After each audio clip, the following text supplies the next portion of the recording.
30년 전의 일인데 제가 한국에서 신학생 때에 일들을 하나님께서 이렇게 생각나게 하여 주셨습니다. 한국에 광화문에 교보문고라는 곳이 있습니다.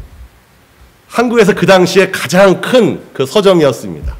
그곳에 책을 사러 갔다가 이제 지하철을 타고 이제 집에 가려고 하는데 그 지하철 그 라비에서 그 역사 그 라비에서 그 파란 눈에 그 백인 아줌마가 이렇게 좀 약간 눈물이 글썽해가지고 이렇게 서성이는 모습을 제가 발견하게 됩니다. 그래서 제가 그분한테 가서 어떻게 도와드릴까요? 해서 그분에게 길을 이렇게 안내해 드리고 저는 제 갈 길을 갔습니다. 그런데 하나님께서 그분을 이렇게 다시 이렇게 만나게 하여 주셨습니다. 저는 이제 집에 가려고 그 지하철 객차 안에 딱 탔는데 그 백인 아줌마가 딱 있는 것입니다. 그래서 너무 이렇게 반가워가지고 너는 어디서 왔고 너 뭐 때문에 여기 한국에 왔고 그러면서 그런 대화를 나누는데 그분은 그 프랑스에서 오신 분이었고 그 통자로 시작하는 그런 아주 이렇게 그 이단 중에 이단인 그런 그 이단 교회가 있는데 그리고 그 교주의 이름은 문자로 시작합니다. 문자. 제가 왜 통자만 얘기하고 문자만 얘기하냐면은 이분들이 저를 전도하기 위해서 뉴욕에 제가 이렇게 부임했는데 교회로 전화까지 막 오는 거 어떻게 알았는지 모르겠는데 저를 만나자고 그러고 막 이래가지고 제가 무섭습니다. 그럼 그분들이 그 잃어버린 영혼을 전도하려고 제가 잃어버린 영혼이에요. 그들이 볼 때는 저를 전도하기 위해서 그 한국에서 뵀던 분들인데 뉴욕 왔다고 뉴욕에도 그 통자로 시작하는 그 본부가 있고 그런데 뉴욕에 왔다고 저보고 만나자고 막 그렇게 전화가 왔었기 때문에 제가 인터넷으로 이게 전 세계로 지금 방송이 나가기 때문에 제가 그렇게만 말씀드리는데 그 통입니다. 통입니다. 하여튼 못 들은 걸 해주시죠. 통. 예. 그 통이라고 하는 그 이단교회의 그 프랑스 목사의 아내였습니다. 그래서 이분이 나한테 이러는 거예요. 나를 전도할 요량이었겠죠. 그 어디 종론가로 기억되는데 거기에 그 통자로 시작하는 본부가 있는데 너 같이 나랑 안 갈래? 그러더라고요. 그래서 제가 이렇게 따라갔습니다. 저는 왜 따라간지 아십니까? 제가 그들을 전도하기 위해서 저는 따라갔습니다. 서로 이제 전도하려고 이렇게 지금 이렇게 안간힘을 쓰는 거죠. 근데 그곳에 딱 갔더니 그 통자로 시작하는 그 이단은 일본인 그 신도들이 참 이렇게 많은데 그 일본 그 신자가 그 여성 그 신도인데 그분이 딱 무릎을 꿇더니 저한테 갈비탕을 딱 이렇게 대접을 하더라고요. 그래서 갈비탕을 이렇게 맛있게 이렇게 먹고 난 다음에 이제 그들이 저한테 이제 전도하기 위해서 그래서 이단 사설들을 막 이렇게 늘어놓기 시작하였습니다.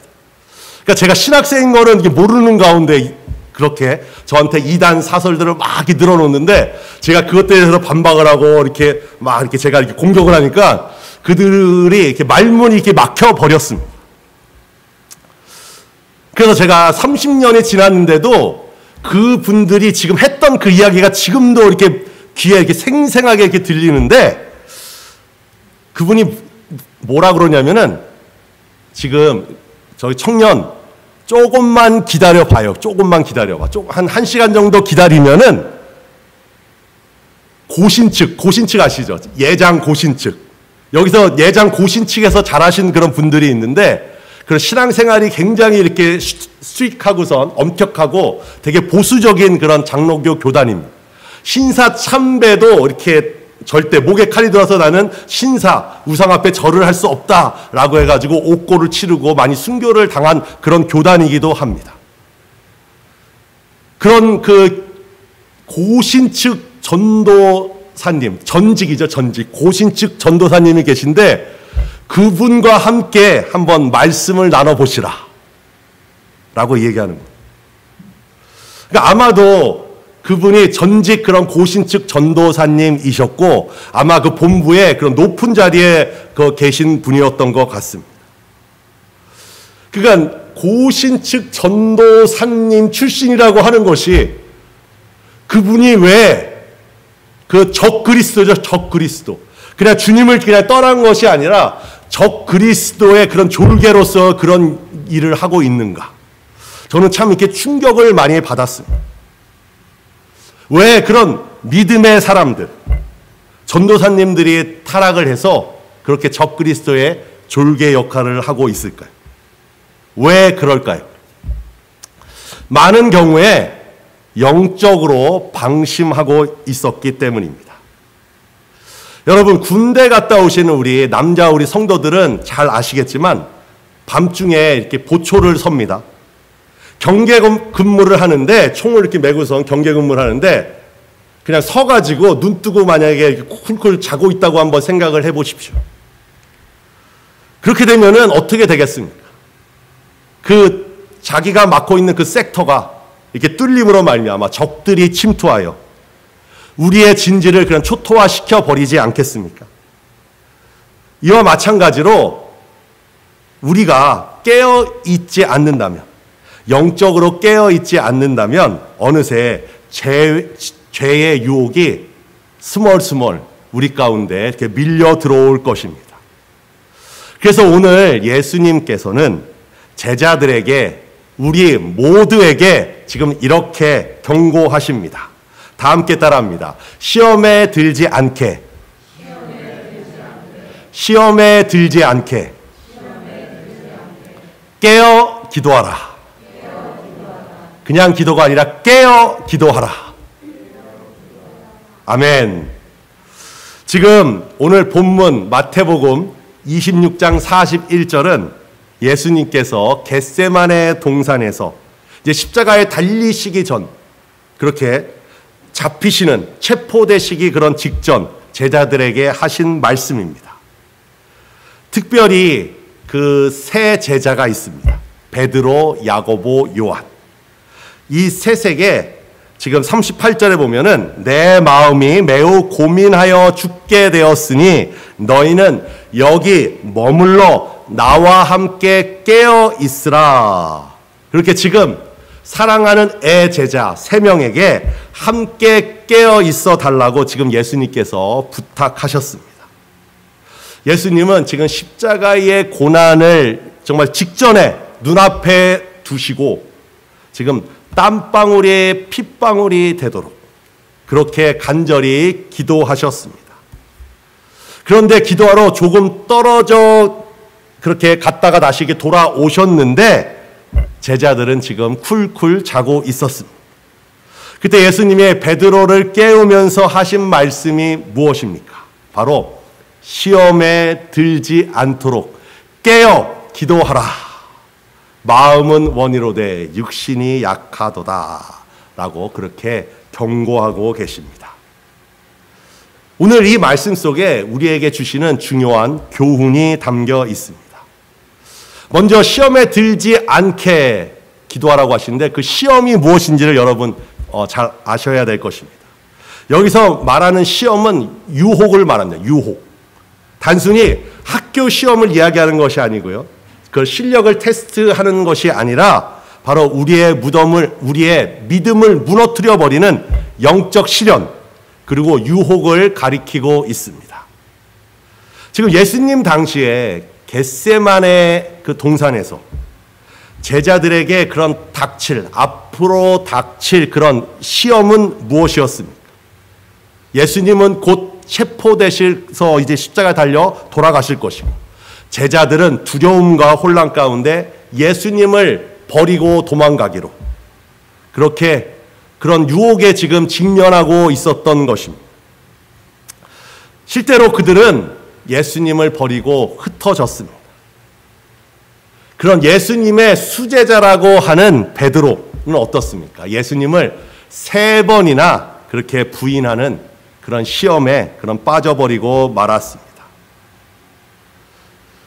그 예수님은 시험에 들지 않도록 그렇게 미리 경고하셨음에도 불구하고 그 베드로는 시험에 들어서 그의 믿음과 용기를 얻다가 다 팔아먹어버리고 다 믿음과 용기가 다 무너져 버리는 그런 위험 속에 처해 버립니다. 이와 같은 시험의 그 현실은 오늘날 우리에게도 동일하게 적용되어집니다. 유혹은 누구에게나 찾아옵니다. 우리 각자가 그런 처한 자리들은 각각 다 다를지 모르지만 우리에게 그런 물질의 욕심에 대한 그런 유혹이 있습니다. 그리고 정욕과 쾌락의 그런 유혹도 있습니다. 그래하여 성적으로 타락하게 만듭니다. 불륜을 저지르게 만들죠. 그리고 미움과 그런 분노가 자기 자신을 이렇게 그냥 집어삼켜버림으로 말미암아 그 사람을 정말 그렇게 미워하고 죽일 정도로 미워하고 그래하여 자기 생활이 망가지는 그런 경우들도 있습니다. 또한 영적으로 그렇게 타락함으로 말미암아 예전에는 주일학교도 열심히 다니고 성경 공부도 열심히 하고 주일 예배도 빠지지 않고 새벽 기도도 열심히 나와서 눈물로 부르짖어 기도하였는데 지금은 그런 신앙은 다 온데간데 없고 그냥 세상으로 나가버린 그런 영적 타락의 그런 시험들도 분명히 있습니다. 지금 우리가 그 유혹에 굴복한다라는 것은 바로 죄를 짓는다는 것이고 믿음에서 떠나게 된다라는 것을 의미하고 있습니다. 여러분, 그 유혹을 받는 것, 우리는 그냥 유혹을 받을 수밖에 없고 유혹을 받는 것은 당연한 일입니다.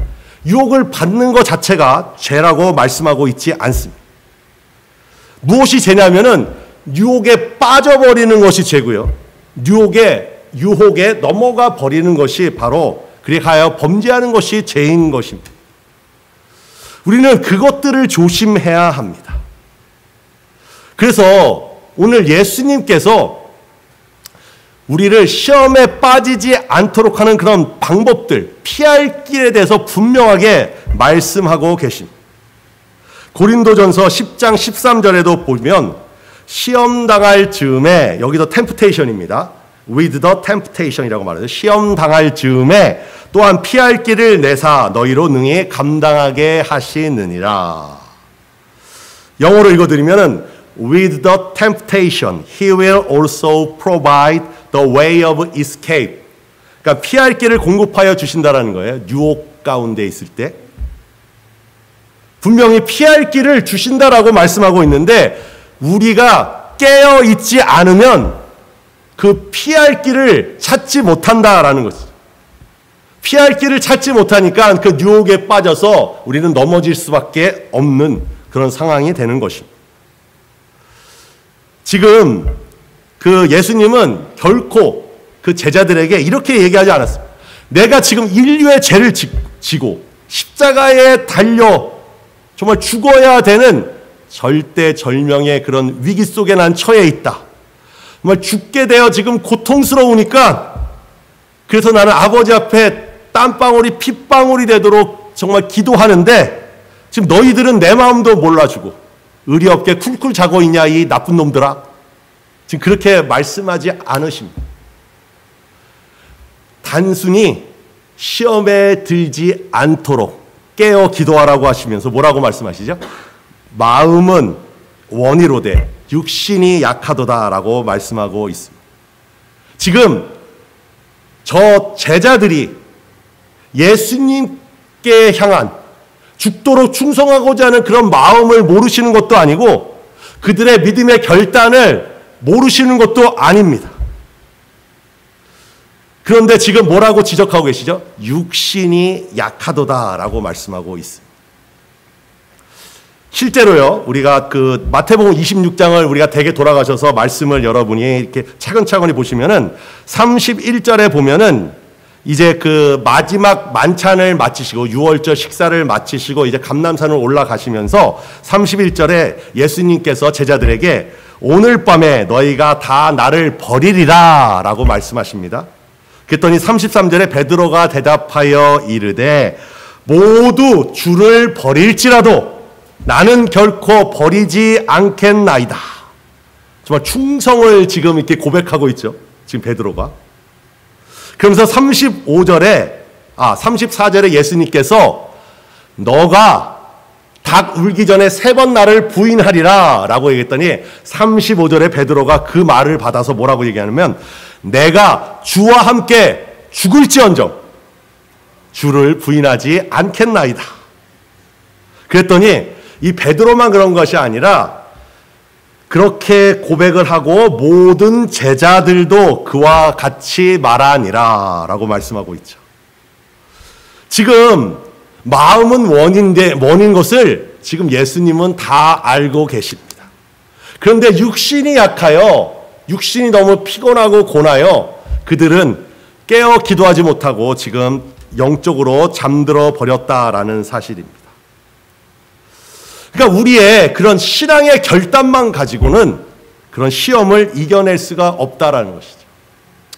왜냐하면 육신이 연약하기 때문에, 그런 인간적인 두려움과 그런 피곤함 때문에 우리는 넘어질 수밖에 없는 그런 연약한 존재라는 사실이죠. 근데 아까 지금 말씀드렸듯이 베드로는 아주 과신하고 있습니다. 과신. 그는 자신의 힘을 과신하며 자신의 믿음을 과신하며 지금 정작 지켜야 될 기도의 자리를 지키지 못하고 잠들었음을 보게 됩니다. 그래서 결국에 어떻게 되죠? 하찮은 그런 여종 앞에서 아주 망신을 당하죠. 하찮은 그 여종이 너가 그런 예수의 그런 도당이 아니냐, 예수 그리스도의 무리 중에 한 사람이 아니냐라고 했을 때 겁을 덜컥 집어먹고 나는 예수님을 모른다. 예수님을 그렇게 부인하는, 자신을 저주하며 예수님을 부인하는 그런 베드로의 그런 모습을 보게 됩니다. 결국에는 마태복음 26장 75절에 보면은 이제 닭이 3번 울었을 때 자신의 그런 죄악을 깨닫고 3번 예수님을 부인한 것을 깨닫고 정말 그것을 뼈저리게 느끼며 통곡하며 회개하였다라고 말씀하죠. 그래서 지금 예수님의 그런 경고는 한편으로 곧 예수 그리스도의 약속이기도 합니다. 뭐냐면은 반드시 시험은 오는데 시험에 빠지지 않는 길이 있다. 그것이 뭐라고요? 깨어 기도하는 것. 깨어 기도하는 것입니다. 그래서 우리가 나에게 이렇게 시험이 이렇게 몰려옵니다. 그랬을 때, 이 정도쯤이야. 나는 이 정도는 그냥 3발의 피야. 피스 오브 케이크야. 나는 이 정도는 그냥 넉넉하게 이길 수 있어.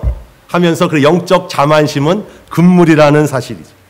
고린도전서 10장 12절에 선줄로 생각하거든 넘어질까 조심하라 라고 말씀하고 있습니다. 우리가 영적으로 방심할 때, 깨어있지 않을 때, 우리가 영적으로 교만하여 과신할 때 어떻게 되어집니까? 바로 그 우는 사자가, 우리의 대적 마귀가 우는 사자와 같이 삼킬 자를 두루 찾아 헤맨다라고 그렇게 말씀하고 계시지 않습니다. 그래서 우리는 영적인 잠에서 깨어나는 우리 모두가 되기를 예수 그리스도 이름으로 축원합니다. 그래서 여기서 우리가 깨어난다라는 그 의미가 그냥 잠에서 깨어난다라는 그런 의미가 아니라 그 더 깊은 뜻은 뭐냐면 항상 정신을 차리고 경계하라라는 그런 말씀입니다. 아까 그 보초를 서는 경계병의 그 파수꾼의 이야기를 제가 말씀드렸는데 야간에 그런 보초를 서는 그런 파수꾼처럼 우리가 밤에 야간에 이렇게 보초를 서보면은 시야가 확보가 안 되고 어둡기 때문에 더 정신을 바짝 차릴 수밖에 없고 더 눈을 이렇게 부릅뜨고 그렇게 경계를 설 수밖에 없지 않습니까? 그래서 온 신경을 곤두서고 세우고 그렇게 경계하는 그런 모습을 여러분이 연상하시면 되겠습니다. 그래서 우리는 그런 영적인 그런 나태함과 그런 무기력함에 그런 빠지지 않도록 우리는 그렇게 깨어 있어야 함을 그렇게 말씀하고 있습니다. 우리가 현대를 사는 우리들은 물질적인 그런 욕심이 있고요. 그런 탐욕으로 인해서 우리가 그런 사단의 그런 유혹에 우리가 빠질 수가 있습니다. 육신의 그런 정욕으로 인해서 우리가 그 어떠한 그런 육신으로 그 범죄할 수 있습니다. 또한 세상의 그런 재미에 푹 빠져가지고 우리는 영적으로 그렇게 잠들어 버릴 수 있습니다. 예수님께서 누가복음 21장 그 34절에 이렇게 경고하십니다. 너희는 스스로 조심하라. 그렇지 않으면 방탕함과 술 취함과 생활의 염려로 마음이 둔하여지고 그날 주님의 날이 덕과 같이 임하리라. 그러면서 36절에 보면 이런 일들이 일어날 모든 때에 너희가 넉넉히 피할 수 있도록 항상 깨어 기도하라. 다 함께 항상 깨어 기도하라. 항상 깨어 기도하라. 우리는 세상의 염려와 쾌락에 취해 영적으로 이렇게 잠들지 않도록 우리는 항상 깨어 기도해야 될 줄로 믿습니다. 그래서 우리는 깨어 있는 것과 기도는 뗄래야 뗄 수 없는 그런 상호 그런 관계 속에 이렇게 있습니다. 그러니까 다시 말해서 영적으로 깨어 있는 사람은 기도하는 사람이고 기도하는 사람은 영적으로 깨어 있는 사람입니다. 예수님은 그 시험을 이길 해법으로 얘야 힘내거라 화이팅 그렇게 말씀하시지 않고 깨어 기도하라고 그렇게 명령하고 계십니다. 왜냐하면 기도는 시험과 죄를 이길 수 있는 싸워 이길 수 있는 그런 영적인 강력한 무기이기 때문입니다. 그래서 우리의 힘으로는 도저히 그 유혹들을 이길 수 없지만 기도를 통해 하나님이 주신 능력으로 그 모든 유혹들을 우리는 넉넉히 이기는 줄로 믿습니다. 그래서 예수님이 자신이 기도의 본을 지금 보여주고 계십니다. 겟세마네 동산에서 이제 체포당하실 것을 예수님은 아셨고 또 십자가에 달려 돌아가실 것을 아셨고 인간 예수로서 100% 참된 인간으로서 또한 100% 하나님으로서 두 양면을 다 갖고 계시는데 그런 인간 예수로서 지금 그런 그 십자가를 짊어져야 되는 고뇌와 그런 고통 앞에서 뭐라고 하나님께 그는 기도하고 있습니까? 마태복음 26장 39절에 보면 아버지여 할만하시거든 이 잔을 내게서 지나가게 하옵소서 그러나 나의 원대로 마옵시고 아버지의 원대로 되기를 원하나이다 하면서 지금 결국에는 하나님의 뜻에 순복하며 그 사단의 그런 유혹을 이기시고 정말 담대히 십자가를 짊어지시는 그런 예수님의 모습을 우리는 보게 됩니다. 예수님을 통해서 기도로서 그 큰 시험을 십자가의 그 큰 시험을 정말 그 준비하시는 그런 시험을 이기시는 그런 예수님의 모습을 우리는 보게 됩니다. 그래서 우리 다 함께 따라하겠습니다. 기도 없이는 패배요. 기도하면 승리다. 다시 한번 기도 없으면 패배요. 기도하면 승리다. 네. 그래서 이제 말씀을 이제 맺기를 원하는데 그러면 구체적으로 어떻게 우리가 깨어 기도해야 될 것인가? 구체적인 우리가 어떻게 깨어 기도해야 될지를 제가 말씀드리기를 원합니다. 첫 번째로 뭐냐면은 규칙적인 기도 생활을 우리는 해야 합니다. 그래서 우리는 하나님 앞에 시간을 정해놓고 우리는 기도해야 합니다. 매일 새벽마다 아니면 아침에 그렇게 일어나는 것이 힘들다고 한다면 잠들기 전 우리가 정한 시간에 우리는 하나님 앞에 나아가야 될 줄로 믿습니다.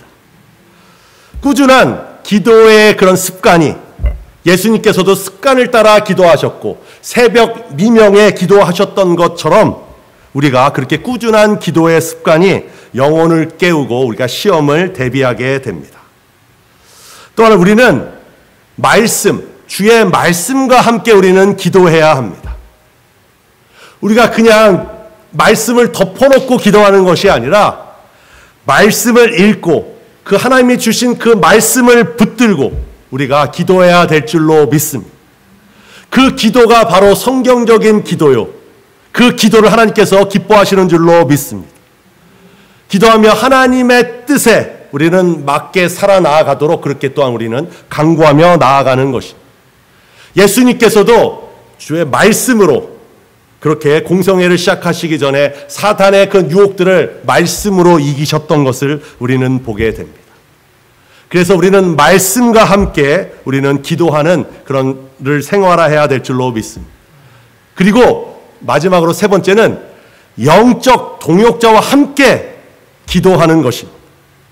혼자 기도하는 것보다 혼자보다 둘이 낫고 둘보다 셋이 낫고 셋보다 넷이 낫고 함께 깨어서 서로 격려하면서 또 이렇게 뒤처지는 사람이 있으면은 그분의 손을 이렇게 붙들어주고 하면서 같이 합심하여 기도하고 그렇게 하면은 우리가 그런 그 사단의 유혹을 사단의 공격을 우리가 쉽게 우리가 이겨내게 될 줄로 믿습니다. 서로 함께 기도 제목을 나누고 또 함께 기도할 때 우리는 더욱더 우리는 깨어 기도하게 되어질 줄로 믿습니다. 말씀을 맺으며 제가 한 분, 기도의 대가인 한 분의 그런 그 스토리를 제가 증거하며 말씀을 맺기를 원합니다. 이분의 이름은 말씀드리지 않겠습니다. 근데 여러분 잘 아실 텐데 그분은 그 미국에도 한국에도 이렇게 책들로 많이 그분의 책이 많이 나와 있는데 5만 번 이상 기도 응답을 받으신 분입니다. 근데 그 5만 번 기도 응답을 받은지를 어떻게 아느냐라고 얘기할 수 있겠죠? 근데 그분이 기도 일지를 다 이렇게 했어요. 그래서 기도에 응답이 되면 그거를 다 몇 월, 며칠, 몇 시에 그리고 얼마가 하나님께서 응답하여 주셨는지 금액까지도 다 이렇게 적어 놓아서 그 기록을 통해서 5만 번 이상 기도 응답을 받은 사람인 것을 알게 됩니다. 그는 60년 동안 그 영국의 브리스톨이라고 하는 그런 지역에서 몇천 명의 그런 고아들을 먹이고 재우고 입혔던 그 고아의 아버지였습니다. 그런데 그가 어떤 후원 그 리스트를 이렇게 잡아가지고 그 사람들에게 이렇게 손을 벌리고 후원해 주세요. 저희들을 이렇게 도와주세요. 재정적으로 지원해 주세요. 라고 그렇게 하였던 것이 아니라 그는 오로지 하나님 앞에만 무릎을 꿇고 간구하고 하나님 앞에만 매어 달림으로 말미암아 하나님께서 몇천 명을 먹일 수 있는 그 모든 양식들을 그 하나님의 기도하는 사람들을 통해서 그들의 마음을 감동시키셔서 예를 들면은 주님 우리 고아들 몇천 명이 있는데 지금 10,000불이 필요합니다. 10,000불 있어야지 이 고아들을 먹이지 안 그러면은 굶길 수밖에 없습니다. 라고 기도할 때 어느 기도하는 사람이 기도하다가 하나님께서 저 고아원에 10,000불을 갖다 주어라. 라는 그런 감동 주어가지고 10,000불을 이렇게 가져오는 그런 식으로 하나님이 역사하신 것이 그것도 올해 몇십 년 기도해서 그거 가서 역사하신 것이 아니라 5만 번 중에서 3만 번 이상은 하루 아니면은 이틀, 당장 아니면은 하루 정도, 그 정도 안에 하나님께서 역사하셨다라는 사실. 그래서 고아원을 5개까지 지었고요. 몇천 명을 그렇게 하루도 굶기지 않고 먹였다라는 그런 사실이죠. 그런데 이와 같이 항상 깨어 기도하는 그였지만 아픔이 닥쳤습니다. 큰 시험거리가 생겨버렸습니다. 뭐냐면은 39년 동안 함께 사역하고 눈물로 함께 기도하고 동역하였던 자신의 아내가 그만 폐렴으로 인해서 의사가 의학으로는 고칠 수가 없습니다. 장례식을 준비하세요. 라고 해서 지금 사형 선고를 받은 상태에 놓였습니다. 지금 자신의 사랑하는 아내가 죽음의 문턱에 지금 이렇게 있습니다. 그랬을 때 그는 평소에 깨어 기도했던 것처럼 그 병상 옆에서 하루하루 그렇게 기도하였다고 합니다. 그의 기도 제목이 무엇이었냐고 하면은 첫 번째가 주님, 그녀가 고통 없이 떠나게 해주세요. 실제로 그의 기도처럼 단 한 번도 몸부림 없이 고요하고 평안하게 하나님께서 그를 데려가셨다고 합니다. 두 번째로 주님, 제가 주님의 뜻을 받아들이게 하옵소서. 그러니까 사랑하는 아내를 갑자기 이렇게 데려가시는데 지금 그는 주님, 제가 주님의 뜻을 받아들이게 하옵소서. 세 번째는 주님, 제가 주님을 향한 신뢰를 잃어버리지 않게 하옵소서 라고 그는 그렇게 기도합니다. 그는 고백하기를 시험에 들지 않았습니다. 왜냐하면 항상 깨어 기도하였기에 그는 기도로 그의 마음을 그렇게 지킬 수 있었다고 합니다. 그런데 그분이 목사님이었기 때문에 그 아내의 장례식을 그분이 집례하고 그분이 설교하였는데 그 설교 중에 그는 이런 말씀을 증거합니다. 아내가 없는 내 삶은 상상할 수 없었습니다. 그러나 하나님이 나와 함께 하신다는 사실은 아내와 함께 했던 그 어떤 날보다도 더 안정감을 주었습니다. 더 중요한 사실은 뭐냐면은 39년 동안 동역을 하였던 그 아내를 잃었다고 하는데 아내를 잃고 나서도 21년간 그는 정말 힘차게 하나님이 기뻐하시는 그 사역들을 더 감당하는, 시험에 들지 아니하고 기도로 정말 그 깨어 기도함으로 말미암아 그 모든 그의 아픔과 그의 그런 그 슬픔을 이기고 그는 사역 가운데 를 통해서 하나님께 영광을 돌렸다라는 사실입니다. 우리 모두에게도 그와 같은 은혜가 있기를 예수 그리스도 이름으로 축원합니다. 그래서 제가 새벽 기도 나와서 함께 기도하자. 다 함께 따라하겠습니다. 새벽에 나와 새벽을 깨우며 함께 기도하자. 아멘. 네, 다 함께 기도하겠습니다.